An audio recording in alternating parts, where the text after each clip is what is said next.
નમસ્કાર.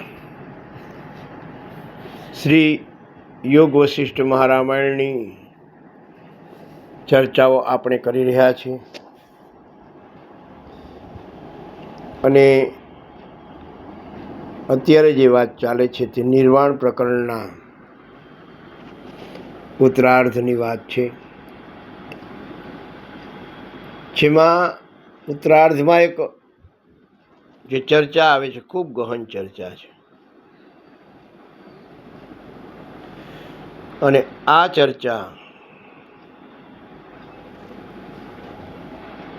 એવી છે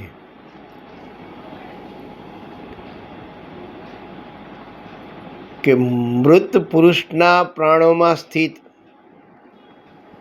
જગતના આકાશના માં ભ્રમણનું વર્ણન તેમજ પરબ્રહ્મ જગતની અસત્તાનું પ્રતિપાદન, આના વિશેની ચર્ચા ગુરુ વશિષ્ઠજી રામને કહે છે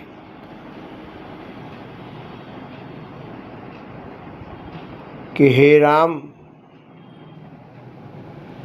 સંપૂર્ણપણે નાશરૂપી મૃત્યુ કદી થતું નથી. જેમ પોતાના સંકલ્પોનું થોડા સમય સુધી સ્થિર રહેવું એ મૃત્યુ કહેવાય છે.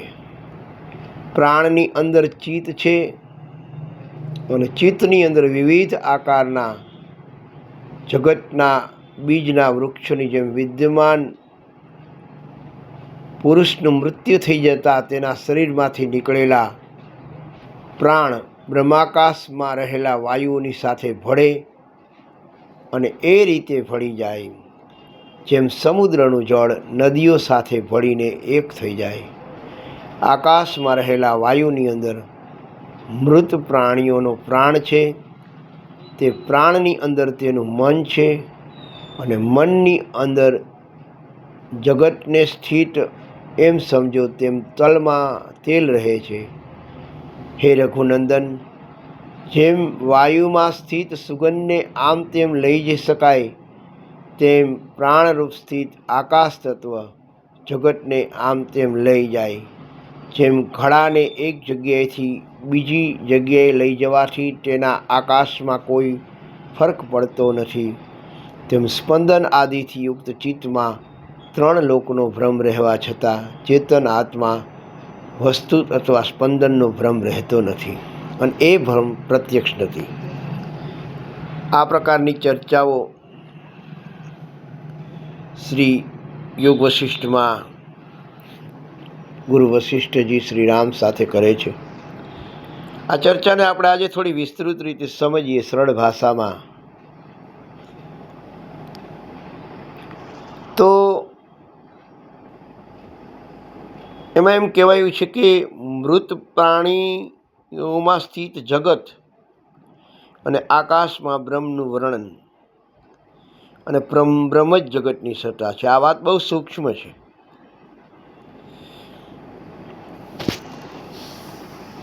ભગવાન શ્રી રામ ગુરુદેવને પૂછે કે આ જગત સાચે બહાર છે કે મનમાં? શાસ્ત્રોમાં આવે છે કે મૃત પુરુષના પ્રાણીઓમાં પણ એક આખું જગત હોય છે. વશિષ્ઠજી કહે છે કે હે રામ, આ જગત બહાર નથી, ચિત્તમાં છે. ચિત્ત જ્યાં કલ્પના કરે ત્યાં જગત ઊભું થઈ જાય. હવે દાખલા તરીકે કોઈ આપણે આને સરળ ભાષામાં સમજીએ તો કોઈ એક વ્યક્તિ ગુજરી જાય, મરી જાય, એટલે એના શરીરમાં કીડા ઉત્પન્ન થાય. હવે આ કીડાઓ માટે શું બન્યું? હવે એ કીડાઓને તો મૃત લોક જ તેમનો પૃથ્વીલોક બન્યો. એના શરીરમાં રહેલું પ્રાણી એનો સમુદ્ર બન્યો, હાડકાં એના પર્વત બન્યા, નદી નાળીઓ તેની નદી બની અને શરીરના ખાડા એના નગર બન્યા, શરીરના અંદરના ખાલી ભાગો એનો આકાશ બન્યો. હવે વિચારો, કીડાઓ માટે તો આખું બ્રહ્માંડ છે. તેમને લાગે કે આ જ સાચું જગત છે. જેમ આપણે જગતને સાચું માનીએ છીએ તેમ કીડાઓ જગતને સાચું માને છે. એટલે કહે છે કે મૃત શરીરમાં રહેલા કીડાઓ માટે એક જગત છે. એમાં આપણું જગત પણ કોઈ એવી ચેતનામાં રહેલું હશે. આપણે પણ એક પ્રકારના એમ કીડાની જેમ, કારણ કે આ વિશાળ દુનિયા છે, વિશાળ બ્રહ્માંડ છે. એની અંદર આ વ્યક્તિની ખાલી ઓળખ કીડા માફક સામાન્ય. આખું બ્રહ્માંડ પરબ્રહ્મના ચિદાકાશમાં રહેલું છે. જેમ સપનામાં આખું શહેર દેખાય, અરીસામાં આખું ઘર દેખાય, પાણીના ટીપામાં સૂર્ય દેખાય, એમ પરબ્રહ્મમાં આખું બ્રહ્માંડ દેખાય છે. પણ વાસ્તવમાં બ્રહ્માંડ અલગ નથી, માત્ર બ્રહ્મ જ છે. એક માટીમાંથી કુંડો, ઘડો, દીવો, મૂર્તિ બધું બને. નામ અલગ અલગ, ઉપયોગ અલગ અલગ, પણ સત્તા શું? માત્ર માટી.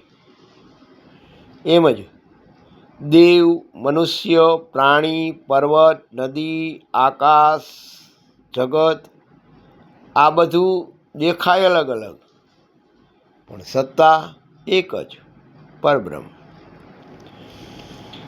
પરબ્રહ્મ અને જગતનો સંબંધ આ ખૂબ મહત્વની વાત છે. જગત નામ અને રૂપ અને બ્રહ્મ એટલે સત્તા. જેમ એક સોનાની રીંગ હોય પણ એની સત્તા મૂળ તત્વ તો સોનું જ.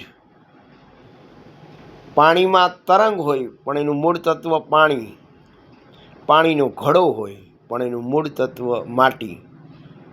આ જગત જે દેખાય છે એનું મૂળ તત્વ બ્રહ્મ.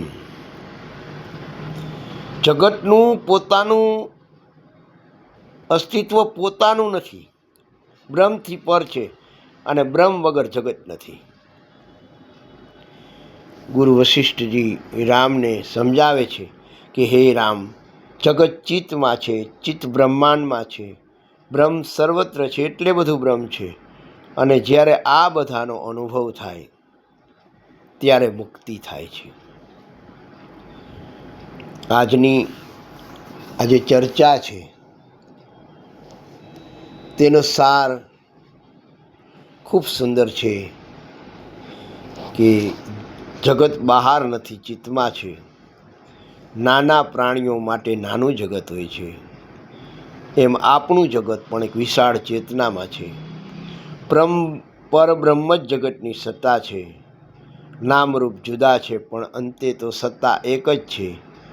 આ જે જાણે તે મુક્ત છે. અને ગુરુ વશિષ્ઠ કહે છે કે જે બધામાં બ્રહ્મને જુએ છે અને બધું બ્રહ્મ છે એવું જાણે છે, એને જન્મ મરણનો ભય રહેતો નથી.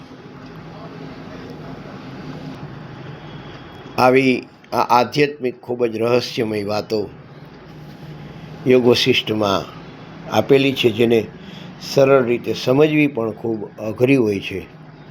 કારણ કે ખૂબ રહસ્ય ભરેલી વાતો યોગ વશિષ્ઠ રામાયણમાં આપેલી છે. તો આ ચર્ચા આપણે કરતા રહીશું.